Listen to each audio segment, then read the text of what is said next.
আল্লাহ বলে, বান্দা তুই কোন রকম দুনিয়াতে আমার দেওয়া অল্পতে যদি খুশি থাকতে পারস, হাসরে তোর অল্প আমল আমি খুশি হয়ে যাব। তুই দুনিয়াতে আমার উপর রাজি থেকে আয়, অভিযোগ করিস না, আফসোস করিস না। দুনিয়াবি কোনো ব্যাপারে আমার উপর নারাজ দেখায় মাথা ফাটাইস না। তুই আমি রবের সিদ্ধান্ত থেকে কোন রকম খুশি থেকে তুই কবরে ঈমানটা নিয়ে আয়। তুই দুনিয়াতে আমার উপর খুশি থাকবি, আমি রব বিনা হিসাবে হাসরে তোর উপর খুশি হয়ে যাব। আর জান্নাত তার জন্যই যার উপর আমি রব খুশি হব। বলেন না সুবহানাল্লাহ।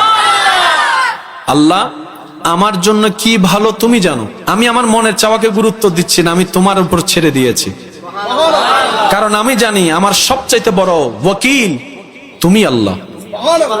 আমার সব চাওয়া পাওয়া স্বপ্ন সবকিছু আমি তোমার মর্জির উপর ছেড়ে দিয়েছি। আল্লাহ তুমি আমাকে দান করিও, সেই দানটা আসা পর্যন্ত আমাকে একটু সবর করার মতো ধৈর্য ধারণ করার তৌফিক দিও। আর কখন